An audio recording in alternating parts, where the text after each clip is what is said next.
ভাই আমি একটা কথা বলেছি, কথাটা ভাইরাল হয়েছে অনেক। মানুষ মানুষের অবস্থানকেই ভালোবাসে।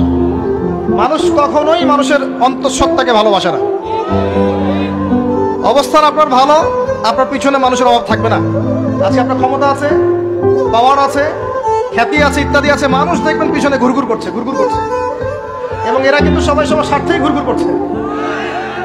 এর বাইরে আল্লাহ পাক কিছু মানুষের মনে আল্লাহর পক্ষ থেকে মহব্বত দেন, এটা আলাদা বিষয়। আপনি মানুষকে সন্তুষ্ট করতে পারবেন না। পরিবার, বাবা মা, ছেলে মেয়ে, বউ বাচ্চা, কাউকে সন্তুষ্ট করতে পারবেন না। 100% আপনি কাউকে সন্তুষ্ট করতে পারবেন না। সারা জীবন করে যাবেন, আপনার বিরুদ্ধে অভিযোগ থেকেই যাবে। শুধু আল্লাহ রাব্বুল আলামিন অপেক্ষা করে বসে আছেন, আপনি কখন তওবা করে তার দিকে ফিরে আসবেন। দিন আল্লাহ পাক আপনাকে মাফ করে দিবেন ইনশাআল্লাহ।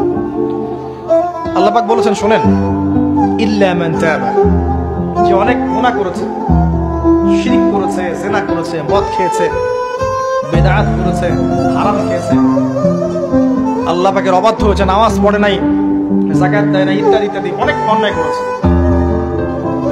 একদিন তওবা করে ফিরে এসেছে। আল্লাহ পাক বলেছেন, ইল্লা মান তাবা, যে ব্যক্তি তওবা করে ফিরে আসলো, ওয়া আমানা, এবং ঈমান নিয়ে আসলো, ওয়া আমিলা আমালান সালিহান, এবং এখন থেকে সৎ আমল করা শুরু করলো, হোক সে নারী বা পুরুষ, যে কেউ, যে কোনো বয়সের, যে কোনো বর্ণের, যে কোনো ভাষার, যে কোনো দেশের, এগুলো কিচ্ছু যায় আসে না আল্লাহ পাকের। ইন্নাল্লাহা লা ইয়ানজুরু ইলা আজসামিকুম ওয়ালা ইলা সুওয়ারিকুম ওয়ালাকিন ইয়ানজুরু ইলা কুলুবিকুম ওয়া আমালিকুম। আল্লাহ পাক শুধু কলব দেখেন, আমল দেখেন, রক্ত মাংস বর্ণ এগুলো দেখেন না। আল্লাহ পাক ফিরে এসেছে, আমল, ঈমান এনেছে, আমল সালেহ করেছে। আল্লাহ পাক বলেছে, উলাইকা, এরাই তারা, ইউবাদদিলুল্লাহু সাইয়্যাতিহিম হাসানাত, এরাই সেই ব্যক্তি যাদের সমস্ত গুনাহকে আমি আল্লাহ নেকি দিয়ে পরিবর্তন করে দেব। আল্লাহ অপেক্ষা করছেন আপনার জন্য।